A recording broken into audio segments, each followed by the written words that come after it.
미중 무역 갈등 양상이 전면전으로 치닫고 있습니다. 서로 관세 폭탄을 주고받으며 보복의 재보복의 악순환이 이어지고 있는데요. 협상을 통한 해결의 실마리가 나타나지 않을까 하는 일말의 기대도 한풀 꺾인 지금 그런 상황입니다. 오늘도 관련해 두 분과 이야기 나눠보는 시간 같습니다.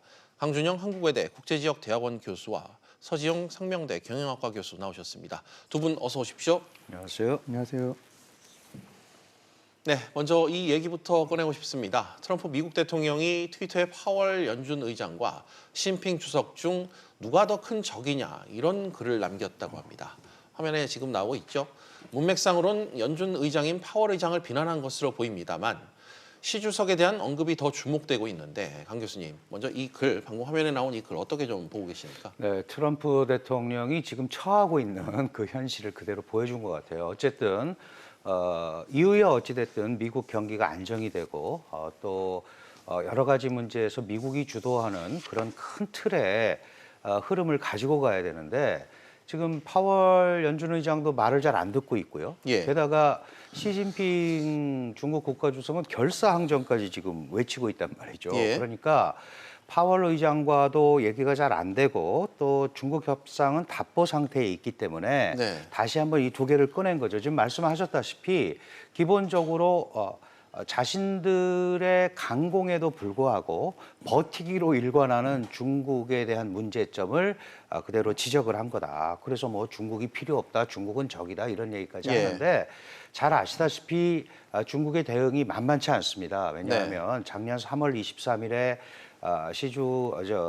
트럼프 대통령의 행정명령에 서명하고 지금까지 12번의 협상을 했는데 실제로 이 하나도 물러나는 기미가 없거든요. 예. 그러니까 그거에 대한 재경고를 하면서 다시 한번 중국 문제로 이 판을 다시 조정하려는 그런 생각을 갖고 있는 거 아닌가 그런 생각이 많이 듭니다. 알겠습니다. 뭐 여러모로 이슈를 계속해서 만들고 있는 트럼프 대통령인 것 같습니다. 사실 대중 무역을 바라보는 이 트럼프 대통령의 시각엔 큰 변화가 없긴 했습니다. 관세 폭탄부터 이 주력 IT 기업인 화웨이 제재 그리고 최근 환율 조작 경고까지 중국을 전방위로 압박했던 게 서 교수님 사실 트럼프 대통령 아니었습니까? 예, 맞습니다.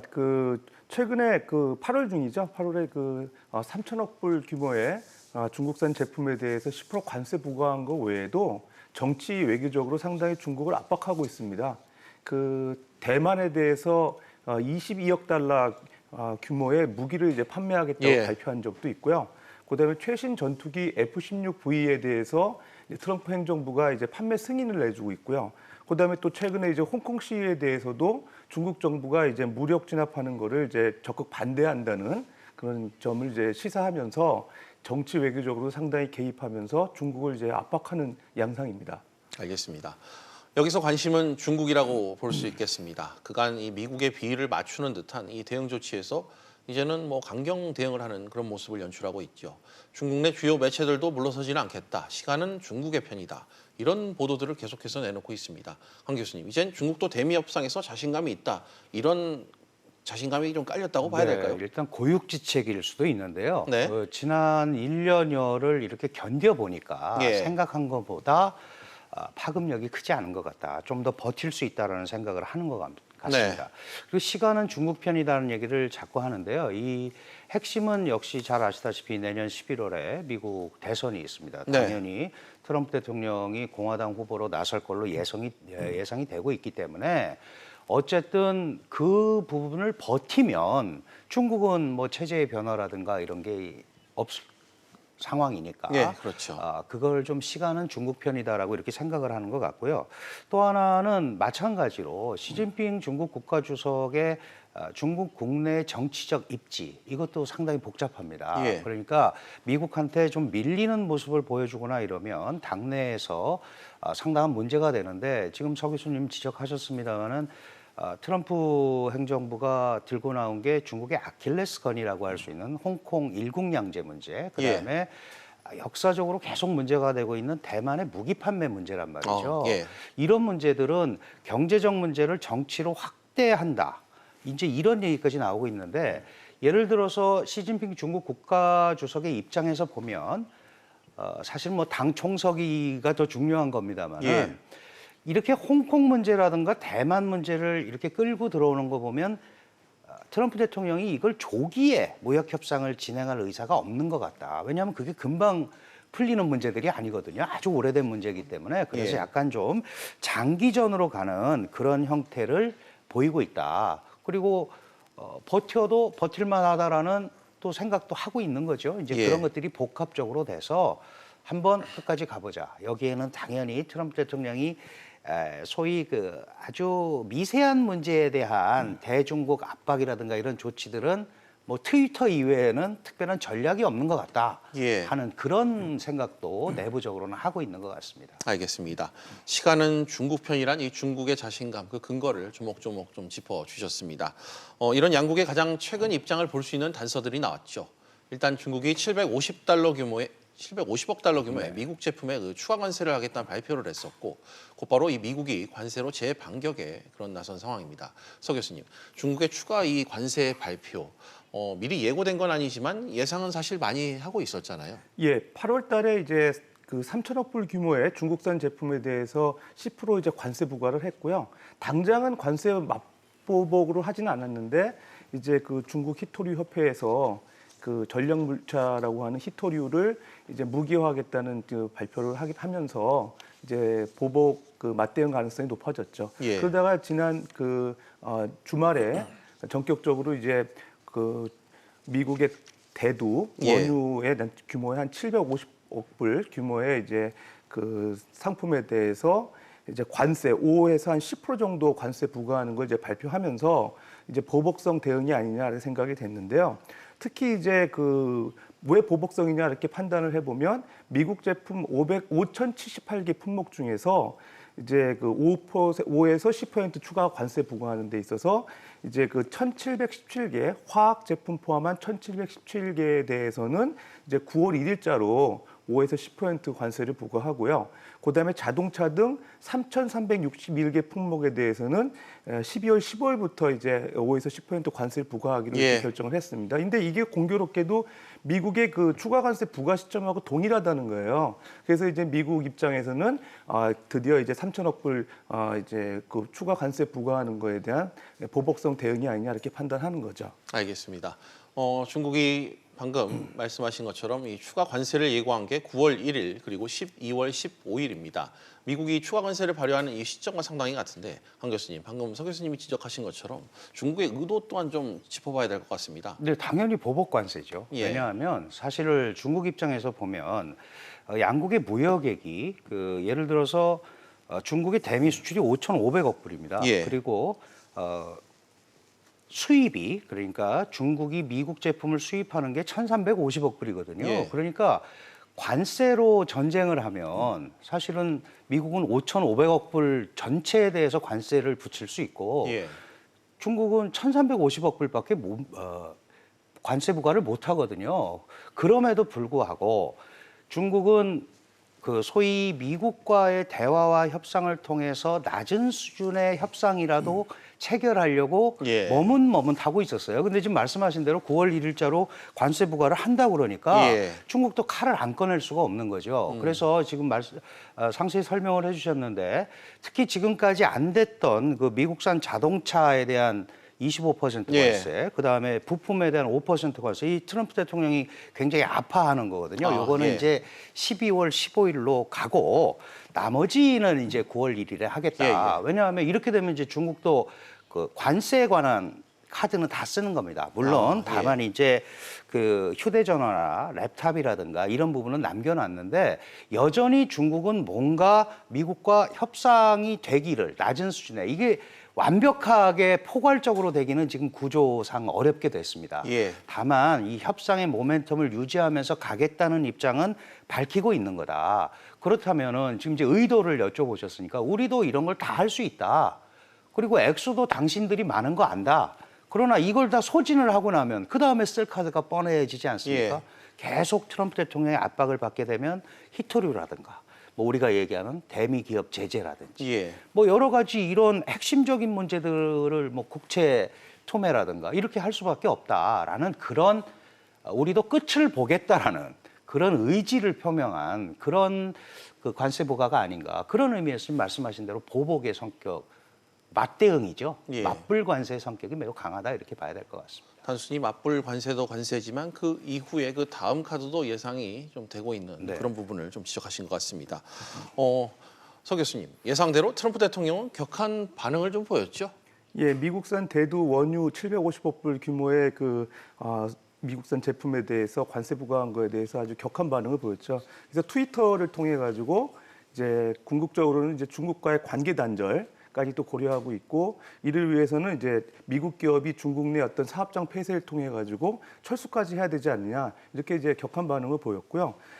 관련해서 이제 그럼 중국 내에 들어가 있는 미국 기업을 어떻게 취소시킬 거냐, 이제 그 트럼프 대통령이 이제 비상 경제 권법, 그러니까 인터내셔널 이머전시 이코노믹 파워스 액트라고 하는 예. 1977년에 발효된 그 미국의 안보의 어떤 그 외교 정책이라든지 경제 이런 데 상당히 특별한 위험이 발생했을 때 대통령이 국가 비상사태를 선포할 수 있는 이제 법령이 있는데요. 그것까지 언급하면서 이제 사실은 미국 내 이제 미국 기업들의 어떤 철수를 이제 언급을 했는데, 사실 그 중국이 동일한 어떤 날짜, 미국의 어떤 그 관세 부과한 어떤 일정하고 동일하게 보복 관세를 부과했다는 데에 상당히 격한 반응을 보였고, 그 다음에 또 이제 미국산 그 자동차에 대해서도 25% 이제 추가 관세 부과한 거에 대해서 상당히 이제 그 격한 반응을 보인 측면에서 트위터에서 이런 언급을 하지 않았나 생각이 됩니다. 알겠습니다. 그렇게 격분한 트럼프 대통령은 몇 시간 만에 또 조치를 내놨습니다. 3천억 달러 중국 제품에 부과하는 이 관세를 당초 10%에서 5%포인트 더 올리겠다고 했고요. 또 오는 10월부터는 2,500억 달러 중국 제품에 대한 이 관세를 5%포인트 더 올려 30%를 부과하기로 했습니다. 서 교수님, 이렇게 되면 사실상 미국과 중국 모두 상대국서 수입하는 모든 물량의 관세를 부과하는 것 같은데 좀 그런 상황 아닌가요? 예, 그렇습니다. 이제 중국이 이제 미국산 그 대두 원유 포함해서 750억 불 규모의 5에서 10% 관세를 예. 이제 9월 달하고 12월 15일 날 이제 부과하기로 지난 주말에 발표했고요. 예. 그러다 보니까 이제 트위터를 통해서 이제 미국 그 이제 트럼프 대통령이 이제 2,500억 불 규모의 중국 상품의 관세가 기존에 25%였는데 그 5% 올리겠다, 30%로 올리겠다. 그다음에 이제 3천억 불 규모의 규모 상품에 대해서는 10%에서 15% 올리겠다. 예. 그러니까 총 5,500불 규모의 그 상품에 대해서 5% 이제 추가 관세 부과하겠다, 이렇게 맞대응을 한 예. 거죠. 그러면 결과적으로는 이런 양상이 앞으로 지속될 가능성이 있습니다. 그래서 결과적으로는 미국이 또 추가 관세를 하게 되면 중국도 거기에 맞대응을 하는 그런 양상이 당분간 진행되면서 마치 이제 미중 무역 갈등이 이제 치킨 게임 양상으로 심화될 가능성이 있어 보입니다. 알겠습니다. 그런데 이 트럼프 대통령이 여기서 더 나아가서 미국 기업의 중국 사업장 폐쇄를 요구하는 그런 극단적인 카드를 지금 한 교수님 꺼낸 것 같습니다. 네. 좀 어떻게 보십니까? 뭐 중국이 필요 없다 그러니까 네. 당연히 거기서 사업하려고 애쓰지 마라, 네. 이런 얘기죠. 근데 잘 아시다시피 그 중국의 대미 대응, 그러니까 이 관세 부과 조치가 초창기 나올 때 대미 대응으로 이제 크게 꼽은 게 히토류라든지 미 국채라든지 예. 또 하나가 이제 중국에서 활동하고 있는 미국 기업에 대한 보이지 네. 않는 제재, 뭐 이제 이런 거가 있었거든요. 어쨌든 중국 시장에서 생산을 하고 그걸 제3국으로 수출을 하든지 중국 내수 시장에서 쓰든지 예. 뭔가 중국 시장이 기반이 돼서 가는 거란 말이에요. 그리고 중국 같은 데에서는 아마 중국 같은 대체 시장을 미국이 찾기 어려울 거다라는 생각을 계속 하고 있습니다. 예. 그래서 이것이 미국 기업들한테는 상당한 압박이 될 거다라고 생각을 하고 있는데 트럼프 대통령이 오라고 그런 거 아니에요. 네. 근데 사실은 이 부분은 우리가 조금 더 이제 이론적으로 살펴볼 필요가 있는데 미국은 사실 달러를 찍어내는 나라란 말이죠. 예. 그래서 90년대 중반에 제조업은 삼국으로 이양을 하고 거기서 생기는 달러라든지 이런 거를 자신들이 관리하는 국제 금융을 이제 핵심으로 쥐는 이런 시스템을 네. 채택을 했단 말이에요. 근데 지금 트럼프 대통령이 지난번 선거 전에서도 얘기했지만 자신의 그 제조업 기지 부활 또는 이 소위 팜벨트라고 그러죠. 그 자신의 기반이 되는 중서부의 농민들을 안고 가야 됩니다. 그러니까 결국 제조업을 재부흥시키고 농산물을 가지고 가는 이런 걸 써야 되는데 지금 G7회에서 아베 총리가 대신 사주기로 했잖아요, 옥수수를. 네. 그러니까 이렇게 매우 다각도로 지금 자신의 경제에 대한 어떤 흐름이 온전하다라는 걸 보여주기 위해서 굉장히 애를 쓰는 예. 거고, 그중에 이런 강수를 두는 거다. 지금 국가 비상 경제권 뭐 얘기했는데, 사실은 이렇게 따지면 미국한테 흑자 내는 국가들은 뭐 다 여기에 걸려드는 거 아니겠습니까? 예. 좀 무리한 면이 있지 않아 없어 보입니다. 알겠습니다. 서 교수님, 물론 이 트럼프 대통령이 직접 기업들에게 철수 명령을 하는 이걸 실행에 옮기는 건 어려울 수 있어도 미국 기업들의 탈중국을 압박하는 수단들은 좀 많지 않을까요? 예, 국제비상경제권법 IEPA 요거를 이제 발동해가지고 사실은 미국 기업들을 철수시키는 방안이 있긴 한데 예. 역사적으로 보면 사실은 그 요 법령이 이란 그 인질 사태라든가 예. 이라크의 어떤 쿠웨이트 침공, 그다음에 러시아의 크림반도 병합 이런 어떤 안보 위협 사안에서만 적용됐던 사례가 있어요. 예, 예. 통상 문제에 대해서는 적용이 안 됐었거든요. 근데 이제 이 법을 보게 되면은 실제로 이제 법 자체가 대통령의 권한을 포괄적으로 규정하고 있습니다. 예. 그런 측면에서 보면은 트럼프 대통령이 워낙 돌출행동 가능성이 있기 때문에 예. 통상 문제라고 하더라도 이 법을 적용하지 말라는 법은 없어요. 그래서 예, 가능성도 있긴 하지만 현실적으로는 중국 내 기업을 철수시키는 것보다는 추가적으로 이제 미국 기업이 이제 중국에 진출하거나 투자하려고 하는 기업을 제한할 가능성이 있다고 생각이 되고요. 그 외에도 이제 중국산 제품에 대해서 관세를 극단적으로 높여가지고 오히려 중국의 보복 그 조치를 유도함으로 인해 가지고 미국 기업이 이제 탈중국하는 예, 예. 그런 것도 노릴 수 있고요. 그다음에 중국 내 이제 진출하려고 하는 미국 기업에 대해서 미국 정부로부터의 어떤 그 여러 가지 그 각종 지원 그 리스트에서 배제함으로써 예. 탈중국하는 그런 것도 이제 모색할 가능성이 있어 보입니다. 알겠습니다. 강 교수님, 이런 분위기에서는 중국 내에선 대려 협상을 포기하고 노딜에 나서야 된다. 이런 강경론도 지금 제기가 되고 있습니다. 덧붙여서도 하나를 또 여쭤보면은 중국이 안보를 위협하거나 중국 기업을 차별하는 외국 기업에 제재를 할 수 있다.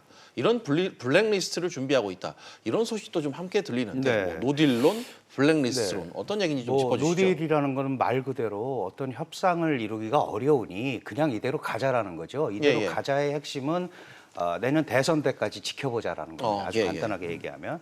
근데 이제 이런 거가 나오게 된 얘기는 초기에 관세 전쟁이 나오면서 지재권을 입법화해라, 뭐 보호 입법화, 기술 예. 해킹, 중국 제조 2025 폐기하라 이러다가 예, 예. 사실 지금 핵심은 뭐 농산물 많이 사라, 뭐 이런 쪽으로 왔단 말이죠. 그러니까 중국이 볼 때는 이런 거라면 버티는 게 낫지 않겠느냐. 예. 이렇게 이제 생각을 하는 겁니다. 그리고 하나를 해줬을 때는 분명히 그 다음 거를 또 요구할 것이니 일단 대선 전까지 버텨보자. 그런 네. 연장선상에서 지금 말씀하셨지만 화웨이 블랙리스트라든지 그 전에 후진 진화라는 그런 그 디램 기업 이런 예. 걸 다 제재했단 말이죠. 그러면 중국도 제재할 게 있다라는 겁니다. 예, 예. 특히 이번에 HSBC 은행이라든지 페덱스 이런 거는 이제 사실 홍콩 문제와 관련해서 약간 예. 더 그게 강화가 됐고요.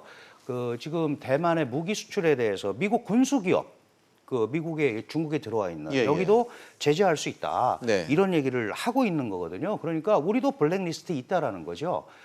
그래서 이거는 호혜적이고 상호적인 거니까 네. 일방적으로 당하지 않겠다라는 그런 의미입니다. 그러니까 만약 정말 이렇게 된다면 이제 파국을 향해서 가자. 아까 치킨 게임 말씀하셨는데 예, 예. 어디까지 갈지는 모르겠지만 지금으로서는 그걸 노정하고 네. 일단 기싸움을 하고 있다. 이렇게 봐야 될 것 같아요. 알겠습니다. 노딜론과 블랙리스트 맞대응론 각각 지적을 해주셨습니다. 서 교수님, 이외에 이 중국의 추가 카드로 거론되는 앞서 강 교수님이 언급하셨던 이 히토리오 수출 제한 조치 등도 지금 거론이 되고 있죠. 예, 물론입니다. 지난 8월에 이제 중국이 시사한 바가 있고요. 히토류 전략 무기할 가능성이 있는데 일단은 그 2010년에 일본이 실제로 점유하고 있는 센카쿠 열도 영유권 문제를 두고서 이제 중국하고 일본이 이제 갈등을 놨을 때 이제 중국이 히토류 수출 금지한 사례가 있습니다. 4차 산업혁명의 사실 쌀이라고 하죠. 히토류가 반도체라든가 뭐 스마트폰이라든가 그다음에 전기차 이런 그 첨단 제품 군용 무기에 이제 제조하는데 필수적인 어떤 광물이고요. 이게 히토류 매장량이 한 4,400만 톤 정도가 된다고 그래요, 중국이. 그래서 전체 세계 전체로 보면 한 40% 정도를 차지하고 있는데 실제 생산량은 한 전체 90% 정도 된다고 합니다. 예. 그래서 이제 미국이 중국의 히토류 수입의 한 80%를 의존하고 있다고 그래요. 그러니까 결과적으로 지난 그 7월 달에 중국에 대해서 이제 미국이 이제 관세 부과했을 때도 예. 이 히토류만큼은 사실은 관세 부과 대상에서 뺀 적이 있거든요.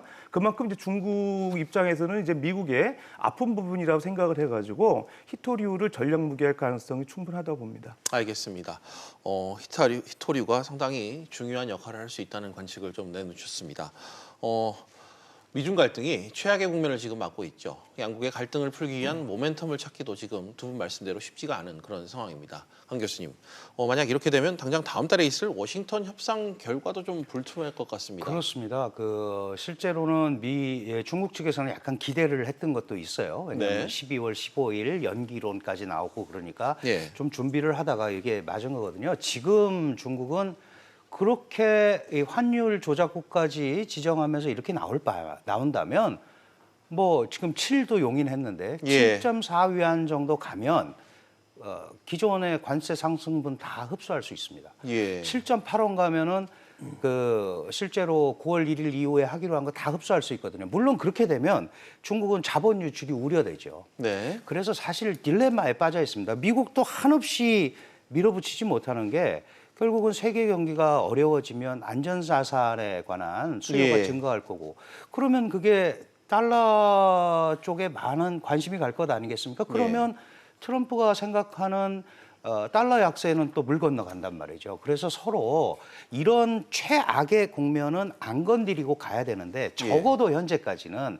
이 부분에 대해서 서로 물러날 가능성이 없다 이렇게 예. 보는데 그렇다고 협상을 안 하는 건 절대 아닙니다. 뭐 협상한다고 싸우지 않는 건 아니니까 네. 협상의 모멘텀은 유지하면서 이렇게 지지부진한 이런 어떤 흐름 속에 장기전화될 가능성이 매우 높다 이렇게 봐야 될 것 같습니다. 알겠습니다. 내달 중국과 미국의 고위급 무역 협상의 불확실성이 높아지고 있다 이런 소식을 좀 지적하셨습니다. 마지막 질문은 이 두 경제 대국 간의 싸움으로 인한 우리 경제에 미칠 영향을 서 교수님께 좀 여쭤보도록 하겠습니다. 이 경제 구조상 우리 경제가 역시 가장 피해를 입을 거다 이런 우려들이 많이 나와요. 예, 수출 주도 중심이기 때문에 지금 강 교수님께서 말씀하신 대로 미중 무역 갈등이 이제 상당히 장기화됐을 때 우려되는 예. 측면이 있죠. 특히 이제 중국이나 미국 경제가 안 좋아지면서 이제 최근에 이제 미국의 증시, 그다음에 중국의 뭐 상하이 종합 지수라든지 홍콩 지수, 항생 지수가 다 이제 사실 급락하면서 어떤 수출 기업들의 실적이 안 좋아질 거로 예상이 되고요.